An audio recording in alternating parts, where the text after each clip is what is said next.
became interested in this idea of man interacting with the machine. We have to adapt to accommodate computers, rather than computers and interfaces have to adapt to accommodate us. Now the irony is that we're the ones making the bloody things.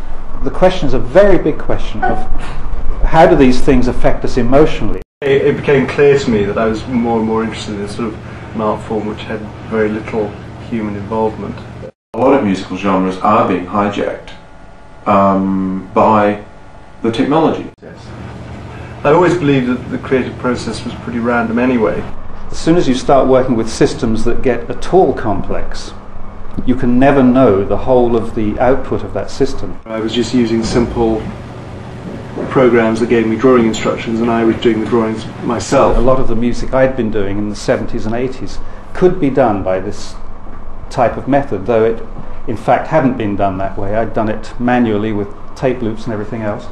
I don't think that the interface of a screen and a mouse is very sympathetic to the intuitive process of making music. The computer is a crappy video player.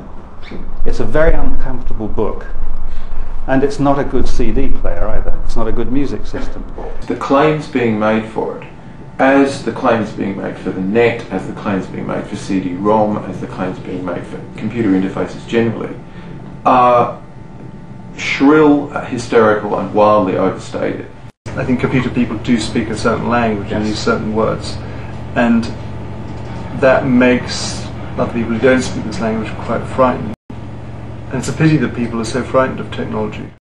It struck me that the biggest mistake that had been made with CD-ROMs was in thinking that the important thing about the ROM was that it could carry a lot of data. I also don't think that any of the software I've seen so far allows me to stay in the state of mind I need to be in to produce music without having to constantly flip out of that into a rather unappealing series of kind of graphic ribbon. If it's going to be easy to use, it's usually not rich enough to be interesting. If it's going to offer you the kind of subtlety and finesse that you would want in order to make interesting music, there is unfortunately a learning curve. You can certainly argue that certain musical genres, particularly certain dance music, have their structure and aesthetic rooted in the software that produces them. It starts to question what human creativity is. I really think this is a third major, sort of in biology you'd say, a major phylum or kingdom of music. Everyone's being more honest about it than just saying, well, this is sacrosanct, you can't question human creativity. So you design the seed, you plant it in the computer, and it grows it for you. And of course each time it grows it in a different form. Eno's observations in these areas mirror almost too precisely the point he's at in his own work. The art world is going off on its own little trip. I mean, we now have, probably 50 known commentators for every practicing artist in any field. My belief is that a human using a computer is like a person and a half. The quality of post-structuralist thought is very, very impoverished, and I think its fundamental denial of history and its fundamental denial of the idea of absolutes is a folly.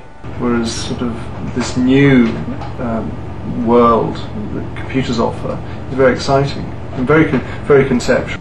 Discussions about particular art forms ought to take place within those art forms and should not be relegated to the woefully inadequate medium of text.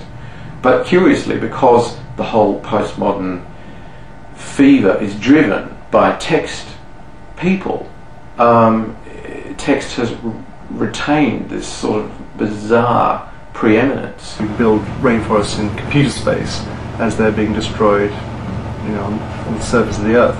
They seem to be living in this bizarre fantasy where, as most net computer people are, where the first and second worlds, developed America and the Pacific Rim and Australia and Europe, are the only places on Earth, and that the remaining 90% of the world's population just simply don't figure in this.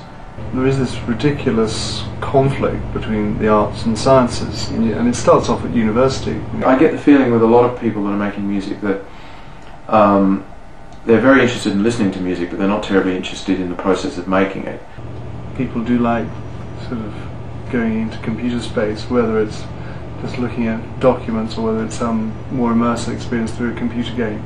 There's something very fascinating about the space of possibilities that live the other side of the computer screen. Because it presents me with something more than I put in.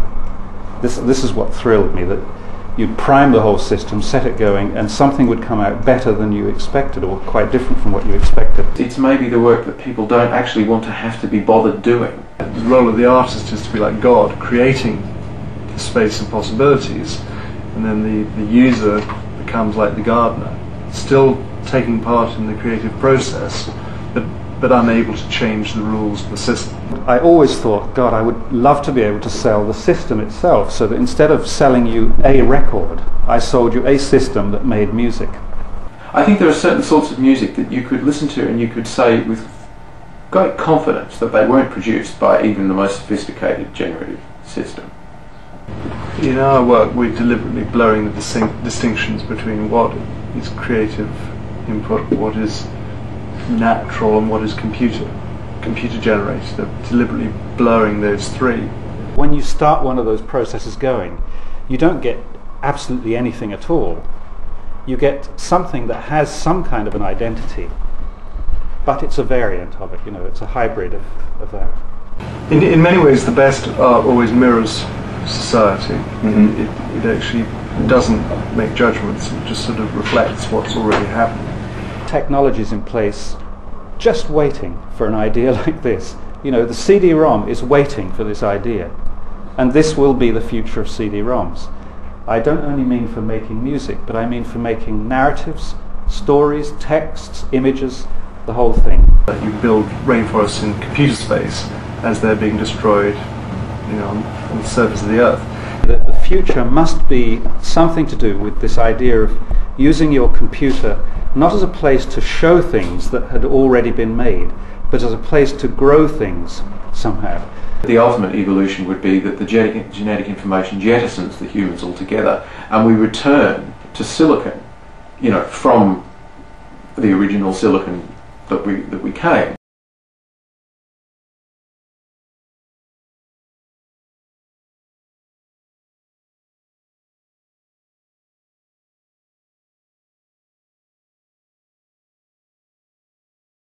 The computer was really just telling me what to do,